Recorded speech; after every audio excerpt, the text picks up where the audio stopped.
नमस्कार जी। नमस्कार सर। क्या नाम है बहन जी आपका? मेरा नाम राधा उपाध्याय है। राधा जी, आप कहाँ के रहने वाले हैं? सर मैं कानपुर दिल्ली की रहने वाली हूँ। संत रामपाल जी महाराज से नाम दीक्षा आपने कब ली? सर मैंने संत रामपाल जी महाराज जी से नाम दीक्षा 26 जून 2013 में ली थी।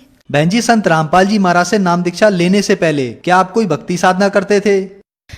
सर मम्मी पापा राधा स्वामी डेरा ब्यास से जुड़े हुए थे और उन्होंने गुरविंदर सिंह ढिल्लों से नाम दीक्षा ली हुई थी, जिसकी वजह से हम बचपन से ही उन्हीं के साथ जाते थे। हम ब्यास भी जाते थे और छतरपुर में जब उनका भंडारा लगता था वहाँ पे भी जाते थे।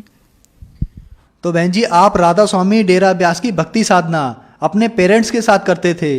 बचपन से ही राधा स्वामी डेरा ब्यास के सत्संग को सुना आपने, तो जो ये भक्ति साधना आप करते थे, इनसे आपको क्या लाभ मिले? सर जैसा कि मैंने बचपन से ही देखा है, पापा मम्मी राधा स्वामी का ही सिमरन करते थे, उन्हीं का दिया हुआ नाम जाप करते थे। उसके बावजूद हमारे घर का कलेश नहीं मिटता था। पापा को भी बहुत गुस्सा आता था और मम्मी को, जैसा कि बचपन से मैं देखती आई हूँ, मम्मी को एक जलन का रोग था जो कि काफ़ी जगह पे जिसका इलाज कराया, मगर वो अभी तक सही नहीं हुआ था उनके नाम जाप से। और भाई, एक मेरा भाई मेरे से भी बड़ा है जो कि उनकी बात बिल्कुल नहीं मानता था, गुस्सा, वो भी, उसे भी बहुत गुस्सा आता था। फिर आप संत रामपाल जी महाराज की शरण में कैसे आए? सर 2012 में सबसे पहले पापा ने नाम लिया।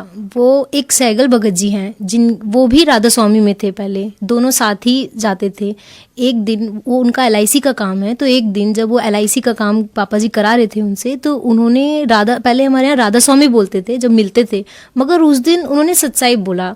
तो पापा तो पहले ही 17 साल से उस राधा स्वामी में जुड़े हुए थे, उनको एक धक्का सा लगा। उन्होंने बोला सत्साई मतलब, तो उन्होंने समझाया कि देखो, मैं भी राधा स्वामी में जुड़ा था, राधा स्वामी पंथ ही गलत है, राधा स्वामी का मतलब भी हमें ढंग से नहीं पता है, और वो जो नाम दीक्षा लेते हैं वो कहीं शास्त्रों में भी नहीं लिखा है।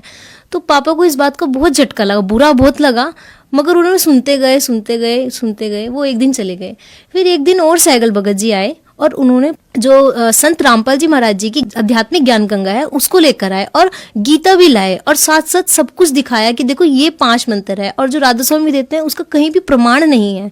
तो पापा जी को हैरानी तो हुई, मगर गुस्सा भी आ रहा था क्योंकि 17 साल से जुड़े हुए थे। वो सुनते गए। फिर धीरे धीरे उन्होंने बोला चलो एक बार जाके देखते हैं, नाम नहीं लेंगे, देखते हैं क्या है। फिर वहां पर गए पापा जी, संत रामपाल जी महाराज जी के आश्रम में गए, सतलोक आश्रम बरवाला में गए। फिर उस दिन पापा जी संत रामपाल जी महाराज जी से नाम दीक्षा लेकर घर पर आ गए। उन्होंने कुछ बुक भी लाए, ज्ञान गंगा बुक लाए और हमें समझाया कि देखो उनका सत्संग आता है, एक बार देख कर देखो। तो हम तो बचपन से ही राधा स्वामी को देखते हुए आए थे, हमें भी बुरा लगा। मगर उस दिन जब पापा जी ने संत रामपाल जी महाराज जी का सत्संग चलाया साधना टीवी पर, तो उस दिन हम सब ने देखा मिलकर। बस उस दिन हमने ऐसे ही देखा कि ये कौन से गुरुजी हैं, हमने उनका सत्संग सुना उस दिन। फिर ऐसे चलता गया। 1 साल बाद हम पूरे परिवार ने उनका सत्संग ले लिया, संत रामपाल जी महाराज जी से नाम दीक्षा ले ली। इस तरह हम उनकी शरण में आए। बहन जी, हमने संत रामपाल जी महाराज के लाखों शिष्य से सुना है कि संत रामपाल जी महाराज से नाम दीक्षा लेने के बाद उन्हें आध्यात्मिक, शारीरिक, मानसिक अनुभव होते हैं। तो क्या आपकी फैमिली के साथ भी ऐसे कोई अनुभव हैं? जी सर, बिल्कुल है। सबसे पहले तो हमने पापा में बदलाव देखा। पापा पहले बहुत गुस्सा करते थे। संत रामपाल जी महाराज जैसे नाम दीक्षा लेने के बाद उनका गुस्सा अपने आप ही शांत हो गया। ये चीज मैं ही नहीं, हमारा पूरा खानदान ये बात कहता है। और सर मैंने बचपन से देखा था, मेरी मम्मी को जो जलन का रोग था, जो कहीं भी सही नहीं हो रहा था, वो एक बार गुरुजी को, संत रामपाल जी महाराज जी को दंडवत प्रणाम करके अरदास लगाकर ही सही हो गया। इससे बड़ा चमत्कार शायद मैंने कभी नहीं देखा था। उसके बाद हमारे घर की आर्थिक स्थिति बीच में थोड़ी ख़राब हो गई। जब मेरे पापा जी ने एक मकान बनाना स्टार्ट किया, उस टाइम पैसे नहीं थे हमारे पास, मगर पापा जी ने बस गुरुजी का नाम लिया और भक्ति करते गए जो उन्होंने दिया, और मन में अरदास की संत रामपाल जी महाराज जी से। तो वो देखते ही देखते कब एक मंजिल से दूसरी मंजिल, दूसरे मंजिल से तीसरी मंजिल के पैसे अपने आप ही बंदोबस्त होते चले गए।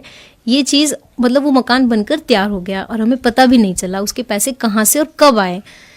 उसके बाद सर मेरी अपनी पढ़ाई, सर मैं 9th में, आप मेरा रिजल्ट देखेंगे तो 9th में मेरी 70% बन रही थी और मैं पढ़ाई में भी इतनी अच्छी नहीं थी। मगर संत रामपाल जी महाराज जी से नाम दीक्षा लेने के बाद 10th में मेरा कोई ट्यूशन टीचर भी नहीं था। इनफैक्ट बस 1 महीने में कोई भैया थे मेरे, उन्होंने मुझे गाइड किया बस 1 महीने। और संत रामपाल जी महाराज जी की नाम दीक्षा से मेरी कंसंट्रेशन पावर अपना आप ही इतनी स्ट्रांग हो गई, अपना आप ही मैं अच्छे रास्ते पे आ गई, मुझे पता ही नहीं चला। और मेरी 10th में 9.2 CGPA आई। ये चीज़ मेरे लिए तो बहुत शॉकिंग थी, मुझे विश्वास भी नहीं हुआ कि ये मेरे नंबर है। सर उसके बाद मेरी ट्वेल्थ में मेरा डिप्रेशन था कि मैं कंप्यूटर साइंस नहीं कर सकती कभी भी, कि मतलब कब फोबिया था मुझे कंप्यूटर से। मगर संत रामपाल जी महाराज जी से एक बार मैंने दंडोत प्रणाम किया और अरदास लगाई, मालिक मैं क्या करूं, ट्वेल्थ में क्या लूं। तो एकदम से मतलब मुझे ऐसा लगा कि मुझे कंप्यूटर लेनी चाहिए, परमात्मा सब कुछ कर सकते हैं, तो ये तो बहुत छोटी सी बात है। उस दिन मैंने कंप्यूटर्स एप्लीकेशन चुना, सीए। उसके बाद सर मेरी ट्वेल्थ में भी 86 सबसे हाईएस्ट मार्क्स कंप्यूटर्स में ही थे और मेरा ये फोबिया अपने आप दूर हो गया। सर इसके बाद ट्वेल्थ के बाद मेरी साइंस साइड थी, मगर मुझे कॉमर्स में इंटरेस्ट था बाद में, तो मैं चाहती थी कॉमर्स में जाऊं, मगर सर मुझे कॉमर्स की बिल्कुल भी नॉलेज नहीं थी। तो सर कुरुक्षेत्र यूनिवर्सिटी में 1 हफ्ते का टाइम था, वहाँ पे मुझे पता चला कि फॉर्म लास्ट है। 1 हफ्ते के टाइम में मैंने एंट्रेंस की तैयारी की, वो हुई भी नहीं सर, होएगी भी नहीं 1 हफ्ते में। सर वो एंड टाइम पे जब मैंने एग्जाम दिया तो उस टाइम सतसाहिब लिखा और मालिक से अरदास की, मालिक आप तो सब कुछ कर सकते हो, ये तो कुछ भी नहीं है, आप मेरे गलत आंसर भी सही कर सकते हो। और मैंने पापा जी से आके भी कहा था, पापा जी अगर मेरा इसमें एडमिशन होगा तो मेरे बलबूते पे नहीं, संत रामपाल जी महाराज जी की वजह से ही होगा, नहीं तो मेरे अंदर इतना नहीं कि मैं वो एंट्रेंस क्लियर कर दूँ। सर उसके बाद ठीक 2 दिन बाद ही वो रिजल्ट आया और ऑल ऑफ इंडिया में बस 3 ही बच्चे चुने जाने थे, बाकी सारी हरियाणा को प्रेफरेंस थी। ऑल इंडिया में दिल्ली टॉप पे मेरा नाम था, बहुत अच्छी रैंक के साथ था। तो सर ये तो मेरी ज़िंदगी के लिए मेरे लिए सबसे बड़ा चमत्कार था। बाकी सर आए दिन तो चमत्कार होते ही रहते हैं, बहुत होते हैं। जैसे कि सर अभी मैं बीबीए कर रही हूँ, बीबीए फाइनल ईयर में हूँ, अभी मेरी 2nd ईयर में मैंने टॉप किया है, जो कि मैं कभी सोच भी नहीं सकती थी कि बीबीए करते वक्त और मैं टॉप करूँगी। ये तो सर मेरे लिए तो चमत्कार ही है। बहन जी, संत रामपाल जी महाराज से नाम दीक्षा लेने के बाद आपकी फैमिली में बहुत बड़ा बदलाव आया और उसके साथ साथ आपकी माता जी की जो जलन की बीमारी थी वो भी संत रामपाल जी महाराज से नाम दीक्षा लेने के बाद ठीक हो गई। आप खुद बताती हैं कि आप पढ़ाई में बहुत ज्यादा कमजोर थी, लेकिन संत रामपाल जी महाराज से नाम दीक्षा लेने के बाद आपने एंट्रेंस भी टॉप किए और उसके अलावा आपकी जो क्लास की स्टडी थी उसमें भी आपने टॉप किया। तो जो श्रद्धालु आपको सुन रहे हैं, आप उन्हें क्या संदेश देना चाहेंगी? सर हमारी कबीर साहिब जी की एक वाणी है, मानो जन्म दुर्लभ है मिले ना बारंबार, जैसे तरवर से पत्थर टूट गिरे बहुर न लागे डार। सर मैं यही कहना चाहूँगी कि जिस तरह मुझे पता चला कि मानव जन्म इम्पॉर्टेंट है, कि आप भी हमारे गुरु जी की शरण में आओ, सद्भक्ति करो, शास्त्रों का ज्ञान लो। इससे अच्छा ज्ञान तो आपको मिल ही नहीं सकता। आजकल आप एजुकेटेड हो। मेरे हाथ जोड़कर आप सबसे प्रार्थना है कि आप संत रामपाल जी महाराज जी की शरण में आओ, नाम दीक्षा लो और अपना मनुष्य जीवन को कल्याण कराओ। बहन जी, संत रामपाल जी महाराज से नाम दीक्षा कैसे ले सकते हैं?